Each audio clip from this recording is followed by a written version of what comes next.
सबसे पहले तो जितने भी नौजवान आपने चुनाव के अंदर जो ये परिणाम हमें मिले हैं ना, इनको याद नहीं करना है।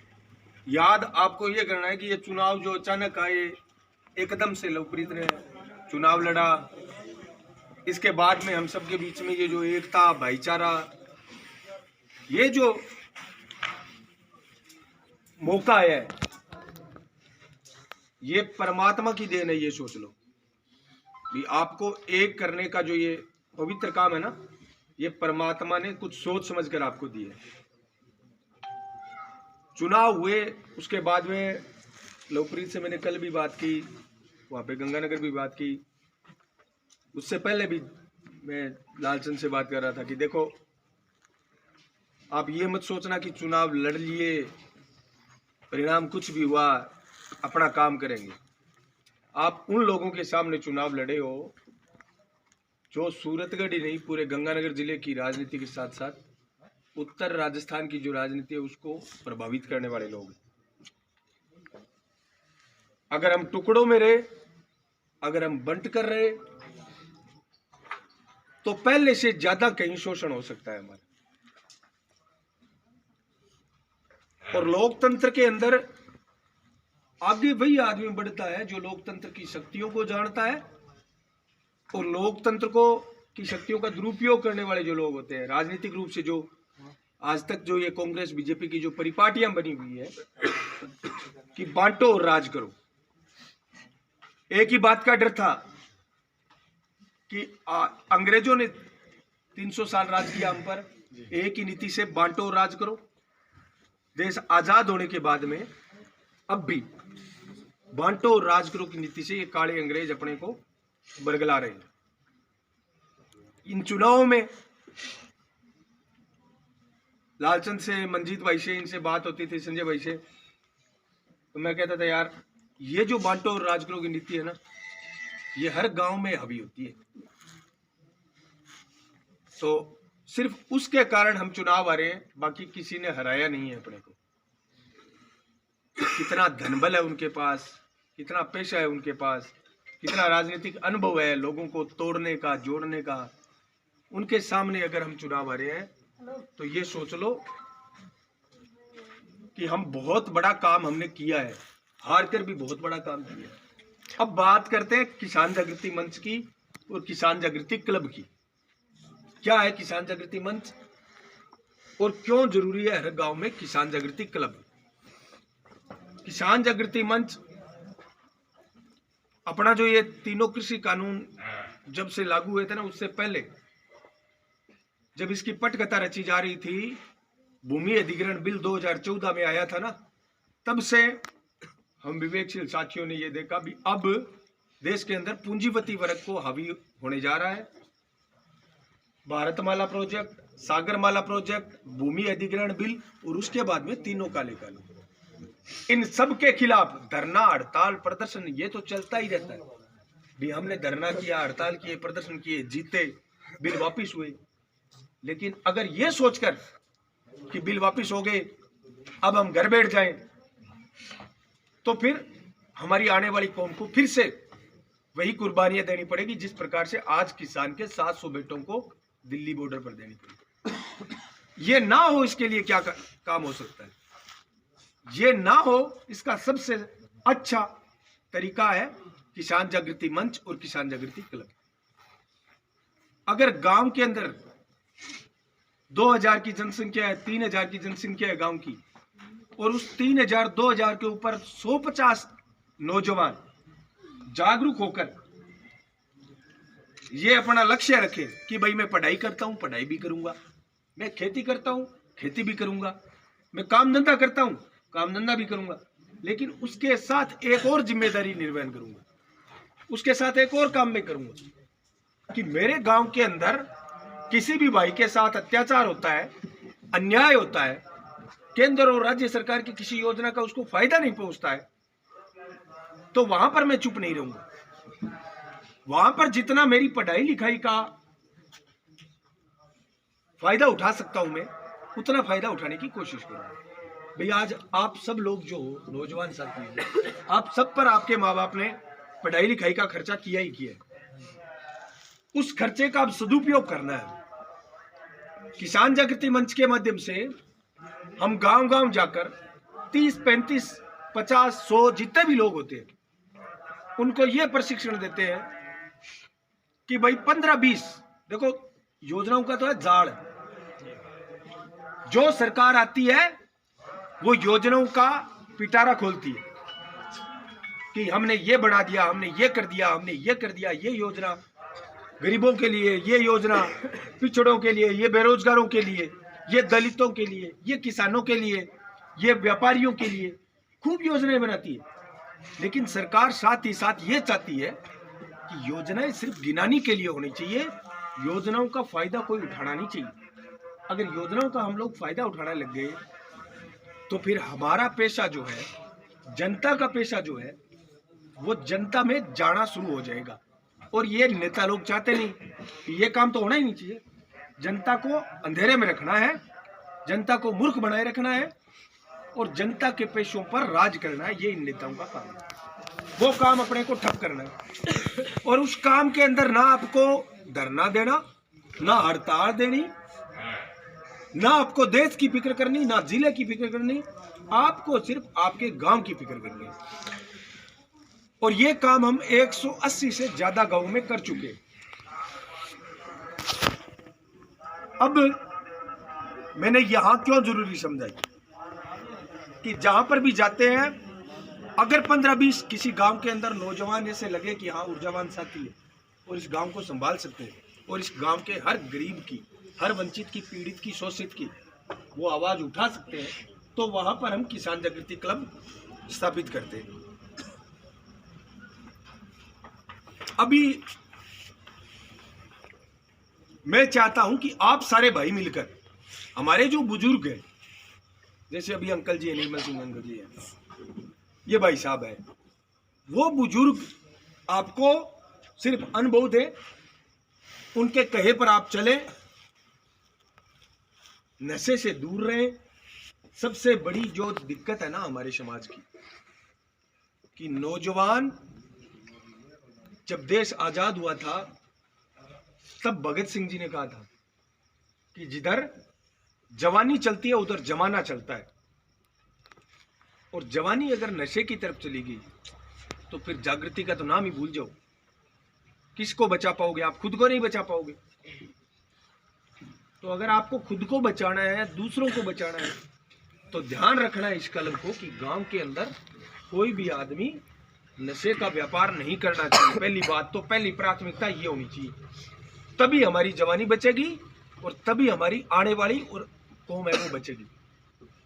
पहली प्राथमिकता हमारे क्लब की ये होगी। इस क्लब के 5 सदस्य तो सारे ही होंगे, लेकिन 5 पदाधिकारी हैं, एक अध्यक्ष, उपाध्यक्ष, सचिव, मीडिया प्रभारी और एक आपके हिसाब से आप संयोजक बना लो। ये 5 लोग आपकी सहमति से, आप बीच में से आप बनाओ।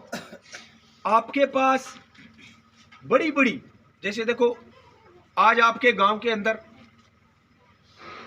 जो सबसे बड़ी समस्याएं हैं उनको आप चिन्हित कर लो कि जी यहाँ पर सबसे बड़ी समस्या ये है कि मान लो प्राथमिक स्वास्थ्य केंद्र की समस्या, या स्कूलों के अंदर टीचर की समस्या, या ग्राम सेवा सहकारी समिति की समस्या। ये सारी समस्याओं को आपको चिन्हित करना है। चिन्हित करने के बाद में आपको हमें भेजना है कि भाई जी हमारे गांव की ये समस्याएं हैं बड़ी बड़ी। उन समस्याओं का समाधान बड़ा ही आसान है, ना धरना, ना हड़ताल, ना प्रदर्शन, कुछ नहीं करना है। हमारे जो नौकर हैं उन नौकरों के कान खींचने हैं बस। नौकर कौन होते हैं हमारे? हम मालिक हैं इस देश के। नौकर है हमारे नेता और कर्मचारी। कौन है? नेता और कर्मचारी हमारे नौकर हैं, उन नौकरों के कान खींचने। ये काम कैसे होगा? ये काम ऐसे होगा कि मान लो आपके गांव के अंदर ग्राम सेवा सहकारी समिति के माध्यम से ऋण माफी की योजना आई और गांव को फायदा नहीं मिला,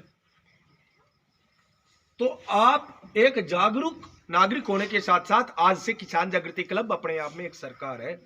आपके गांव की सरकार है आपका क्लब, और उस सरकार के सामने आपके गांव का पटवारी है, कृषि पर्यवेक्षक है, ग्राम सेवक है, चाहे व्यवस्थापक है ग्राम सेवा सहकारी समिति का, चाहे एसडीएम है, कलेक्टर है। आपके गांव के किसी भी भाई को कोई तकलीफ ना होनी चाहिए, ये आपकी सरकार की जिम्मेदारी होनी चाहिए। आपकी सरकार है किसान जागृति क्लब। ये काम कैसे होगा? अपनी सबकी जागरूकता से, अपनी सबकी एकता से, बुजुर्गों के आशीर्वाद से। आप सबको सिर्फ इतना करना है, 2-4 दिन के अंदर तय कर लो, कोई बात को नहीं, कि हमें भाई साहब इसको अध्यक्ष, इसको उपाध्यक्ष, ये पदाधिकारी जो 5 है ये तय कर लो, और बड़ी बड़ी समस्याएं आप चिन्हित कर लो। आपके गांव के अंदर देखो कितने लोग डिफॉल्टर हैं केसीसी के, आपको उनको चिन्हित करना है। जितने भी मैं देखता हूं ना आत्महत्याओं के ये केस जो होते हैं, ये केस कैसे होते हैं पता है? आपके गांव के अंदर अवसाद, मानसिक तनाव, इनके अंदर जो लोग होते हैं इनको आप चिन्हित करो। ऐसी कोई समस्या नहीं है जिसका समाधान नहीं है, लेकिन हम समाधान करते नहीं है, चाहते नहीं है। तो हमारी दूसरी प्राथमिकता रहती है, कोई भी किसान और जवान हमारे गांव के अंदर कभी आत्महत्या नहीं करना चाहिए। उसकी समस्याओं का समाधान हम सब मिलकर करें। चिन्हित करो सब लोगों को कि एक तो कर्जे से डिफॉल्टर कौन है, और दूसरा आपके गांव में किसी भी बैंक, कोई भी बैंक वाला आकर किसी भी किसान को धमकाता हुआ, धमकाना नहीं चाहिए, ये गैर संवैधानिक है। कोई भी बैंक वाला किसी के घर पर जाकर किसी को धमका नहीं सकता। ये हमारी अज्ञानता है कि हम आते हैं बैंक वाले, मैनेजर साहब आओ बैठो, है नहीं। बैंक मैनेजर घर पे आता है, हाँ भाई बता के काम है। बैंक से कर्जा ले रखा है तो बैंक का पत्राचार से व्यवहार होना चाहिए, पत्र आना चाहिए बस। कोई कर्मचारी किसी के घर पर नहीं आना चाहिए। लाइट से संबंधित दिक्कत, एफआरटी सिस्टम राजस्थान के अंदर बहुत बड़ा सिस्टम है, लेकिन इन सारी समस्याओं का समाधान आप एक बार क्लब बनाओगे और उसके बाद में आप देखोगे ना, तो आपको पता चलेगा कि यार ना तो सरपंच की बनने की जरूरत, ना डायरेक्टर बनने की जरूरत, ना विधायक बनने की जरूरत, ना एमपी बनने की जरूरत। वो सारे काम आप कर सकते हो जो ये सारे नेता करते हैं, वो सारे काम आप कर सकते हो।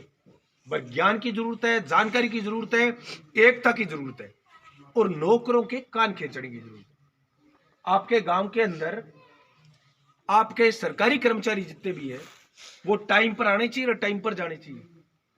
ये सारी प्राथमिकताओं वाली लिस्ट आपके पास पहुंचेगी कि भाई आपकी प्राथमिकता, आपके क्लब की प्राथमिकता ये होनी चाहिए।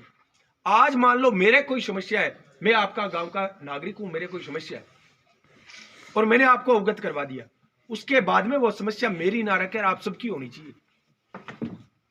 ये काम अगर हम, और ये करके देखा है हमने, ये करके देखा है, ये बड़ा आसान है। आपको बाद में है उसमें आनंद आएगा, आपको खुशी मिलेगी कि यार आज हमने एक मजबूर की सहायता की, आज हमने एक गरीब की सहायता की। योजनाओं की मैं बताऊं बात, चाहे प्रधानमंत्री फसल बीमा योजना है, चाहे आज पशुधन का काम ज्यादातर आप कर रहे हो, पशु केसीसी है, पशुओं से संबंधित रोग होते हैं उनकी रोकथाम नहीं हो पाती है, गरीबों को स्वास्थ्य बीमा का लाभ नहीं मिल पाता है, खाद्य सुरक्षा वाला अभी बता रहे थे आप कि खाद्य सुरक्षा में नाम जुड़वाना ऐसे लगता है जैसे पासपोर्ट बनाना एक गरीब आदमी के लिए, इस प्रकार से लगता है काम। वो भी आसान है पासपोर्ट बनाना। ये सब अज्ञानता का कारण है और कुछ नहीं है उसके अंदर, क्योंकि हम सीखना चाहते ही नहीं है। खुद के काम पड़ता है तब देखते हैं, दूसरों के काम पड़ता है तो हम देखते नहीं, और खुद के भी काम हो गया ना उसके बाद हम भूल जाते हैं कैसे हुआ है वो काम। तो याद रखना है, सबके लिए काम करना है, भाइयों को, छोटे भाइयों को, सबको एक रहना है। थोड़ा सा टाइम निकालकर हम आज इसलिए है कि अब आपको मायूस नहीं होना है, आपको नई जिम्मेदारी मिली है। आप सोच लो जीते हो, आप सोच लो जीते हो, आपको ये किसान जागृति क्लब मिला है, ये आपकी जिम्मेदारी, आपके यहां से जीत कर गए हुए हजारी जी मील जो है वो प्रधान बनकर है ना जो जिम्मेदारी निभाएंगे, उससे बड़ी जिम्मेदारी आप आपके गांव के लिए इस किसान जागृति क्लब के माध्यम से निभा सकते हो। जिम्मेदारी आपको, सूचना आपको, जानकारी आपको सारी मिल जाएगी। आज तो बस आपको बताने आए हैं कि क्या आप इसके लिए तैयार हो? हाँ भाई तैयार है, सारा तैयार है कि जिम्मेदारी का? ये क्लब बनाने के लिए अगर आप तैयार हो तो क्लब से संबंधित आपको कोई काम नहीं करना है, सिर्फ इतना करना है 5 पदाधिकारी आप आपस के अंदर बता दो किस किस को बनाना है, वो तैयार कर लेना और आपकी गांव की बड़ी बड़ी समस्याएं देख लेना, वो चिन्हित कर लेना। 3 महीने में परिणाम आपको मिलने शुरू हो जाएंगे। आदमी तो जी बिल्कुल पत्र है जिका बिल्कुल बेचारा जमीन ही कोनी बंद खाते सुरक्षा में कोई लाभ को मिले और बे आज एक काम करा दे नहीं तो ये मान लो भी सरपंच आपको पदभार छोड़ देगा। एक लोकप्रिय सूरतगढ़ तहसील को एसडीएम ऑफिस को कोई कार्यालय हो कोई आदमी को कोई काम हुआ है नी धड़क बना लेगे और पहुंच जाएगा बगैर कोई झिझक है। टेंशन ना ले बेटा कौन है कौन ना है कोई झिझक है। तेरा सागा खड़ा रहा त्यार तेरा बात। अंकल जी बहुत सारा काम तो ऐसा हुआ है कि फोन पर हुनाड़ा हुआ है और गरीब आदमी 10-10 चक्कर काट दे भी काम कर रहे हैं, फोन पर हुनाड़ा काम कर रहे। अगर आप एक संगठन में रहोगे ना और आपके पास आई कार्ड है किसान जागृति क्लब का, आप बैंक में जाओगे तो आपकी इज्जत होगी, आप तहसील में जाओगे आपकी